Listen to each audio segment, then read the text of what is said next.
Of energy में, disadvantage of fossil fuels, और उसके बाद हमने समझा कि जो कुछ इम्प्रूवमेंट्स हम कर सकते हैं हमारी कन्वेंशनल सोर्सेज में, उनका हम मॉडर्नाइजेशन करें और उनको ऐसे यूज़ करें कि उसकी जो एनर्जी है वो ज़्यादा हमारे को ऑब्टेन्ड हो और उससे पॉल्यूशन वो कम हो जाए या मिनिमाइज हो।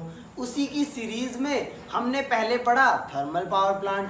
थर्मल पावर प्लांट में हमने देखा कि फॉसिल फ्यूल्स को बर्न करके हमने वाटर को लिक्विड से स्टीम में करा, देन उस स्टीम एनर्जी को यूज़ करा टरबाइन को रन करने में, देन उसे इलेक्ट्रिक जनरेटर से कनेक्ट करके इलेक्ट्रिसिटी प्रोड्यूस करी।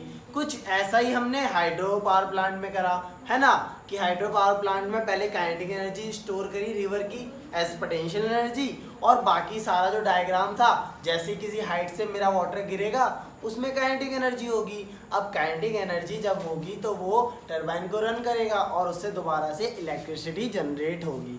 तो ये सब हमने पढ़ा था। और आखिरी में हमने देखा बायोमास और चारकोल का कि हम मॉडिफिकेशन कैसे कर सकते हैं, है ना।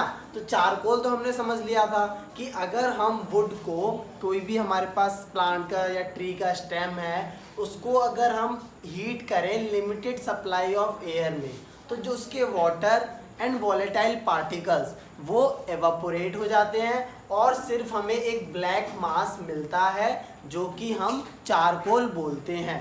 ठीक, ये सब हमने समझा था। तो बायोमास में मैंने बोला था कि जब हम नेक्स्ट लेक्चर में डिस्कस करेंगे बायोगैस, तब हमें ये कंसेप्ट अच्छे से समझ में आएगा कि बायोमास का मीन्स एक्चुअल में क्या है। ठीक, तो अगर हम बायोगैस को पहले समझे तो बायोगैस में क्या क्या कंटेंट होता है। It is a mixture of methane. ठीक, अब मीथेन याद करो नेचुरल गैस का भी एक तरह से मेन कॉन्स्टिट्यूएंट था। 97% मीथेन होती है नेचुरल गैस में, बाकी इथेन, प्रोपेन, अदर गैसेस होती हैं। ठीक, तो इसमें हमारे पास अगर बायोगैस है तो सबसे पहले उसके कंटेंट में मीथेन होगा 75% तक, जो कि बहुत ही ज़्यादा अमाउंट है। Then hydrogen sulphide and then उसके बाद कार्बन डाइऑक्साइड और हाइड्रोजन गैस। ठीक, तो ये 4 कॉन्स्टिट्यूएंट गैसेस हैं मेरी बायोगैस की। ठीक, तो अब बायोगैस का फॉर्मेशन कैसे होता है। अब नाम से अगर हम समझे तो बायोगैस रिलेटेड, यानी कि जो चीज़ लिविंग मटेरियल से रिलेटेड हो। ठीक, तो यहाँ पर बायोगैस कैसे फॉर्म होती है कि अगर कोई एनिमल वेस्ट का यूज़ क्या है यहाँ पे, जैसे एनिमल डंग, काउ डंग या बफेलो डंग या गोट का जो भी वेस्ट मटेरियल्स हैं उनका हम यूज़ करेंगे, है ना, उनको स्टोर करेंगे। और जब उनको स्टोर करते हैं और डिकम्पोजिशन होता है एब्सेंस ऑफ ऑक्सीजन में। अब एब्सेंस ऑफ ऑक्सीजन तुम्हें याद दिलाऊं तो एक एनारोबिक रेस्पिरेशन तुमने पढ़ा होगा बैक्टीरिया की हेल्प से, जिसमें जब एनारोबिक रेस्पिरेशन होता है ना, एनारोबिक, तो ये वर्ड हमने कल लास्ट लेक्चर में भी देखा था कि एनारोबिक मीन्स होता है एब्सेंस ऑफ ऑक्सीजन।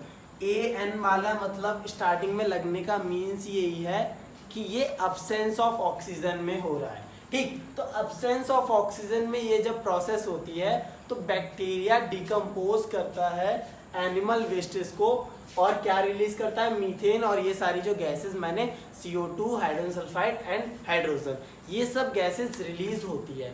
ठीक, तो ये हमने इसका कंसेप्ट समझा कि क्या प्रिंसिपल है।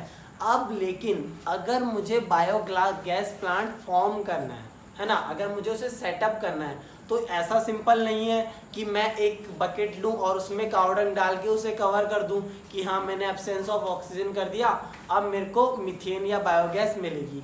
तो उसके लिए एक प्रॉपर तरीका है जो कि मैंने यहाँ डायग्राम से शो करा है। अब ये जो सारा काम है इसके चारों तरफ जो एनवायरनमेंट होगा, या तो वो ज़मीन के अंदर होगा या फिर पूरा फुली कवर्ड होगा सीमेंट की या स्ट्रॉन्ग वॉल से। ठीक, तो स्टार्टिंग मटेरियल, अब तुम खुद सोचो बायोगैस प्लांट के लिए स्टार्टिंग मटेरियल क्या होगा।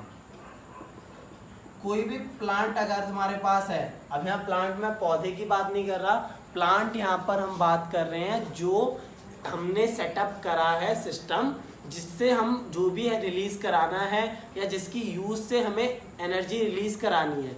जैसे हाइड्रो इलेक्ट्रिसिटी प्लांट था तो हमने हाइड्रोजन की एनर्जी को यूज़ करके इलेक्ट्रिसिटी प्रोड्यूस करी थी।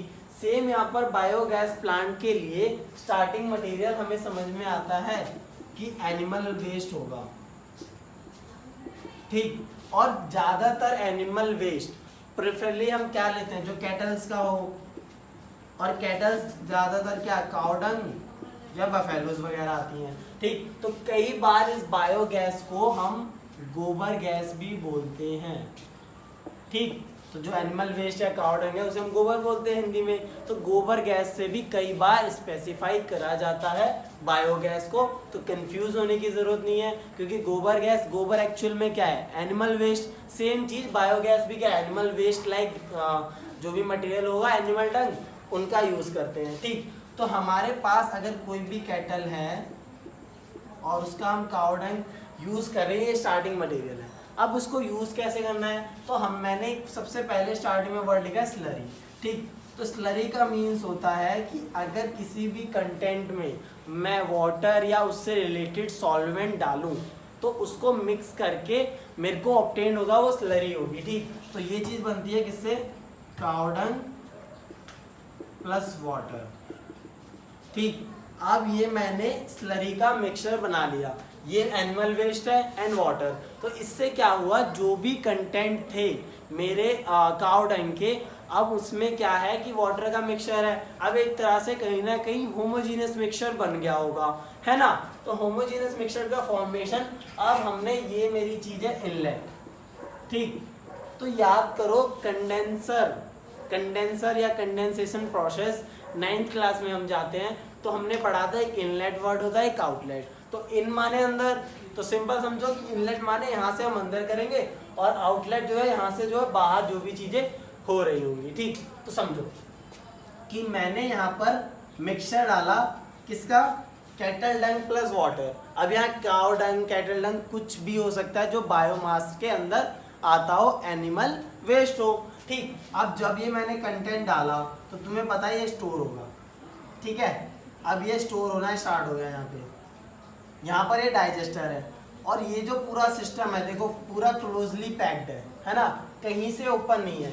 तो जब लोअर पार्ट में डाइजेस्टर में जाता है मेरा कंटेंट, ठीक। अब यहाँ पर क्या होता है, इस इलाके में होता है एनाएरोबिक डिकम्पोजिशन, ठीक। कौन करता है, बैक्टीरिया, क्योंकि जो काऊ डंग, कैटल डंग, उसके अंदर बैक्टीरिया प्रेजेंट होते हैं, जैसे हमारी दही में होते हैं या कर्ड में होते हैं, सेम उसी टाइप के या उन्हीं के अलग, क्योंकि वहाँ तो लैक्टोबैसिलस होता है लेकिन उनके वेस्ट में अलग बैक्टीरिया होंगे, ठीक। तो इन बैक्टीरिया से एनारोबिक डिकम्पोजिशन होता है और उससे ये मीथेन गैस रिलीज होती है।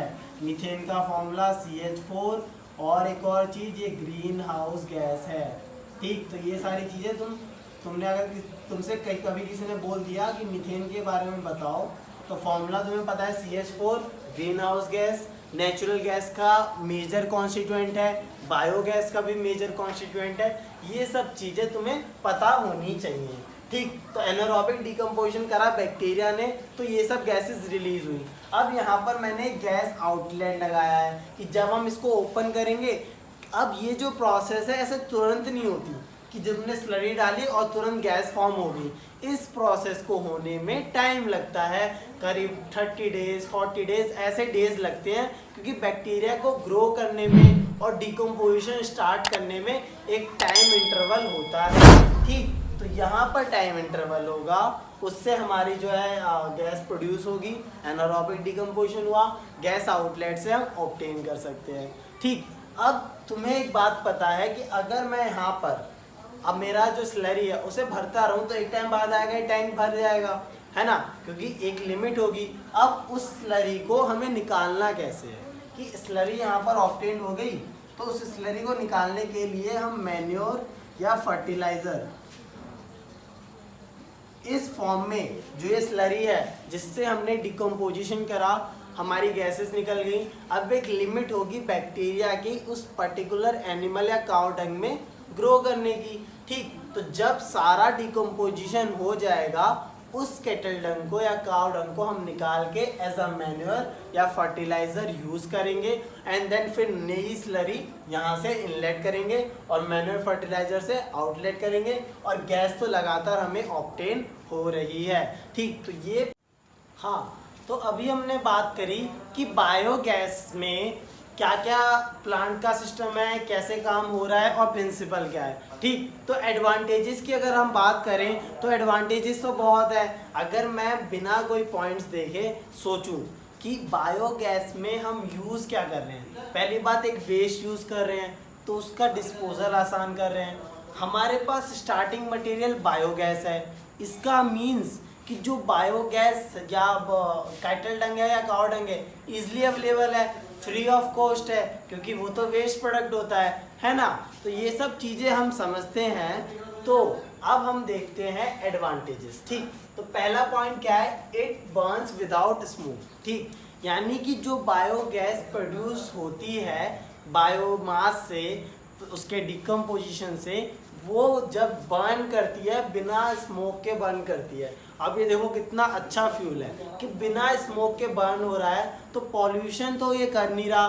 ठीक, and therefore causes less pollution. तो जब स्मोक बिना स्मोक के जल रही है तो ऑब्वियसली पॉल्यूशन कहीं ना कहीं कम करेगी रेदर देन पेट्रोल और डीजल।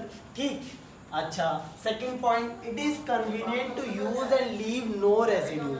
इसका मीन्स क्या कि ये कन्वीनियंट है यूज़ करने को, क्योंकि इसे हैंडल करने के लिए तुम्हें एक्चुअल में क्या चाहिए, एक प्लांट जो कि या तो अंडरग्राउंड हो या वो टोटली कवर्ड हो एकदम स्ट्रॉन्ग वॉल से। ठीक, तो हम कन्वीनियंट है उसे यूज़ करने के लिए कि हमने वहाँ पे गैस टैंक लगा दिया और आउटलेट हम आसानी से यूज़ कर रहे हैं और वो कंटिन्यूस सप्लाई मिल रही है जो जैसे जैसे डिकम्पोजिशन हो रहा है। ठीक, एंड लीव्स नो रेजिड्यू। ठीक, तो और जब उसे हम बर्न करते हैं तो कोई रेजिड्यू नहीं मिलता। अगर हम कोल बर्न करें तो हमें ऐश मिलेगी, राख मिलेगी, बात समझ में आती है। अगर हम वुड बर्न करें तो हमें राख मिलती है या कैसे भी अनबर्न्ड जो वुड है वो मिलेगा। तो ये सब रेसिड्यू छोड़ रहे हैं, मतलब कुछ बची हुई चीज़ें दिख रही हैं। लेकिन जब बायोगैस को हम बर्न करेंगे तो हमें कोई रेसिड्यू नहीं दिखता।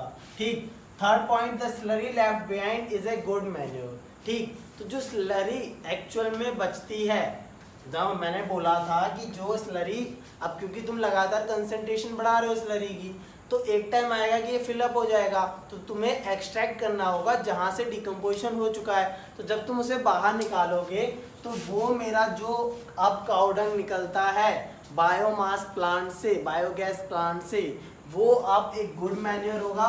और वो इतना अच्छा मैन्योर होता है कि उसके अंदर जो कंटेंट है, good amount of nitrogen and phosphorus.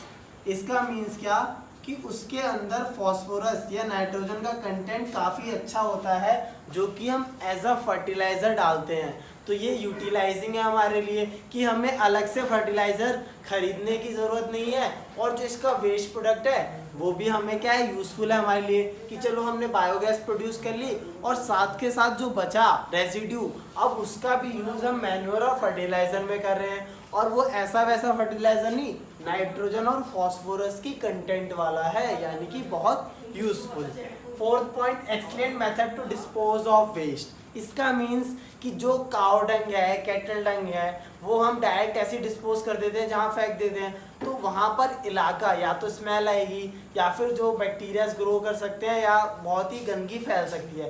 तो ये एक्सीलेंट मेथड नहीं है कि मुझे वेस्ट को अगर फेंकना है, ख़राब करना है, तो ये बेस्ट तरीका है डिस्पोज ऑफ करने का। तो यही चीज़ हमने समझनी है, ये बेस्ट मेथड है वेस्ट को डिकम्पोज करने का। जो गोबर हमें मिला है उसको हम यूज़ करें बायोगैस प्लांट में। ठीक, अब यूज़ क्या है बायोगैस का? अब इस बायोगैस का यूज़ हम कुकिंग के लिए कर सकते हैं, घर में खाना बनाने के लिए कर सकते हैं। ठीक, इंडस्ट्रीज़ में करते हैं। जो इंडस्ट्रीज़ बड़ी बड़ी इंडस्ट्री सेटअप्स होती हैं, अगर वो विलेजेस के साइड हैं तो वो बायोमास का यूज़ करती हैं। ठीक, बहुत ही बड़े बड़े पॉट हॉल्स बना के। ठीक, use to run engines and pumping sets, तो ये भी एक एग्जांपल है कि बायोगैस का यूज़ हम पंपिंग सेट्स या वाटर वाले जो सेट्स होते हैं उनमें यूज़ करते हैं। Then last point, use for generating electricity. अब इस बात को समझो कि इलेक्ट्रिसिटी कैसे जनरेट कर सकते हैं, कि जो बायोगैस मुझे मिली अब हम उसका यूज़ करके वाटर को स्टीम वाटर को हम कन्वर्ट कर लेंगे स्टीम में। देन दोबारा याद करो थर्मल पावर प्लांट वाला कंसेप्ट कि थर्मल पावर प्लांट में हम हीट का यूज़ कर रहे थे, वाटर को लिक्विड टू स्टीम कन्वर्ट करके टरबाइन से पास करेंगे, वो टरबाइन इलेक्ट्रिसिटी जनरेट करेगा। तो वो बायोगैस एक्चुअल में जब फॉसिल फ्यूल का काम कर रही थी, अब फॉसिल फ्यूल को रिप्लेस कर दिया किसने? बायोगैस ने। अब बायोगैस मच बेटर है फॉसिल फ्यूल से, ये बात तो तुम्हें समझ में आती है कि बायोगैस बहुत ही अच्छी है। क्यों?